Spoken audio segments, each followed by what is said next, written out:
Hello. Good morning everyone. Ayan. So naghahanda na tayo aalis na naman tayo para sa ating bread and pastry production training sa TESDA. So before anything else, gusto ko pong magpasalamat sa mga lahat ng nanonood sa akin. Medyo naglalaylo na kasi akong mag-video ulit kasi nga ang dami-dami kong pinagkakabisihan.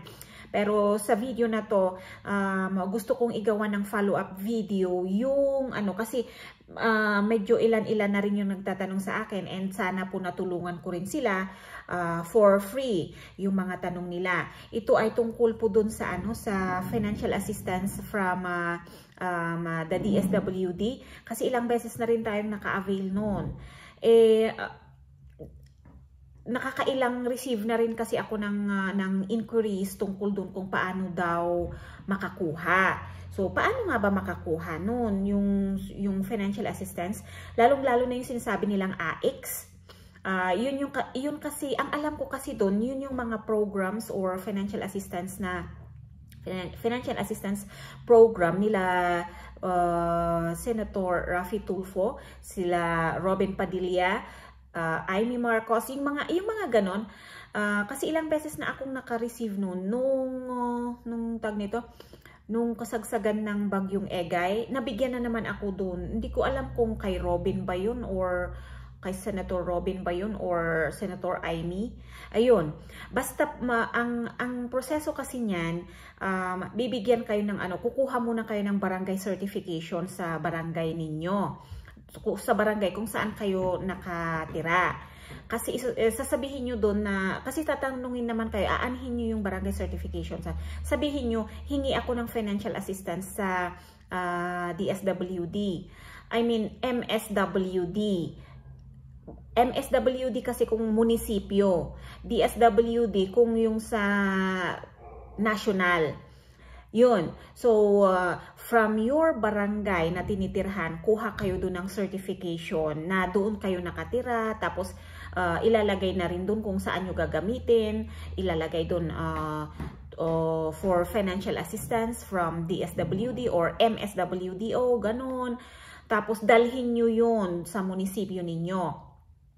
Alam na nila yan kasi lahat ng lahat ng MSWD may ganyan. Kasi diyan dina-download ng DSWD yung mga financial assistance, yung mga tulong pinansyal na nanggagaling sa national. So punta kayo dun, alam nila yan. Hindi pwedeng sasabihin nila na walang ganun, hindi po. Kasi sa kanila. Kaya nga MSWD, Municipal Social Welfare and Development Office, kaya MSWDO, ayan. Tapos kung sa national naman, DSWD, yun. So, punta kayo dun ha, pero importante yung barangay certification kasi kailangan may pruweba naman kayo na dyan kayo talaga nakatira, ganun. Kaya importante yung magpa-census kayo ha, sa barangay kung saan kayo nakatira. Ayan. Kasi kailangan nyo yan kung hihingi kayo ng tulong sa MSWD or DSWD. Yun. Tapos kung medical assistance ang hihingiin ninyo, kailangan may pruweba kayo ng mga medical needs ninyo. Like kung na-hospital kayo na lalong-lalo na kung private hospital yung pinuntahan ninyo. Kasi sa hospital meron din silang MSWD office yung bago kayo ma-discharge or kung kasalukuyan kayong na-confine, may mga social worker na nag-iikot dyan na ini-interview kayo para mabigyan kayo ng tulong pinansyal. Yun.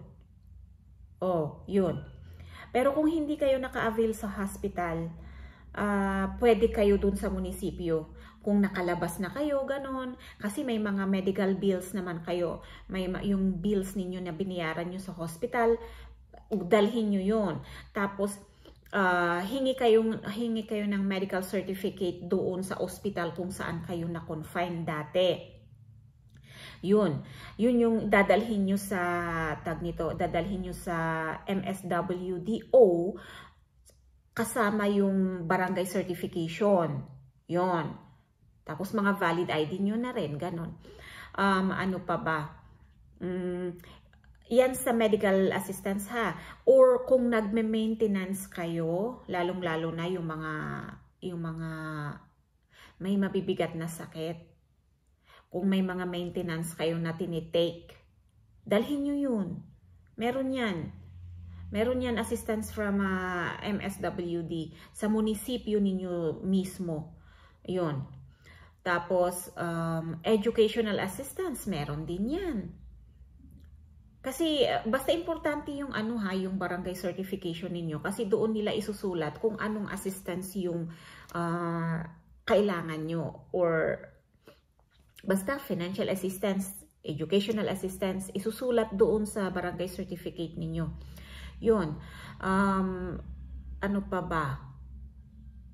Marami kasi marami. Sa akin kasi iba naman yung sa PWD financial assistance. Yung ilang beses kong nakukuha, twice a year yun para sa mga PWD. Pero kailangan registered na PWD naman yung tao. May ID kasi yan. May ID din yan ng PWD. Makukuha din yan sa DSWD or MSWD office.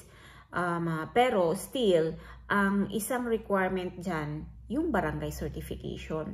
At saka yung medical certificate na PWD talaga siya para makukuha kayo ng ID. O ayan, nagmix na naman yung sinabi ko. Pero ayan, panuorin nyo lang yung videos ko para kahit pa paano meron palang merong natutulungan pala yung mga videos ko. So thank you so much ulit sa panunood at sana marami pang makakita sa video ko para malaman nila. Kasi marami pa palang hindi nakakaalam ng mga assistance na yan. Sayang naman. Diyan man lang tayo makabawi sa sa mga gastusin natin na hindi naman natin inaasahan. Ganon. So maraming salamat kasi paalis na rin ako ulit. Pupunta ulit ako sa TESDA for the bread and pastry production. Malapit na kaming matapos. Okay, thank you. And sa mga gustong magpa-refer sa annulment lawyer, meron po tayong referral fee. Inuulit ko, 5,000. Mura na yan guys, kaysa naman sa mapunta kayo sa mga scammers. O diba, yung mga gustong magpa-process ng Islam divorce, pwede rin sa atin yan. Message lang kayo. Okay? As lagi kong sinasabi sa mga videos ko na may mga ibang non-annulment at non-Islam divorce videos talaga ako at ito na ngayon. Pero may mga natutulungan pa rin pala. Okay? Thank you so much. Bye-bye na talaga. Ingat-ingat.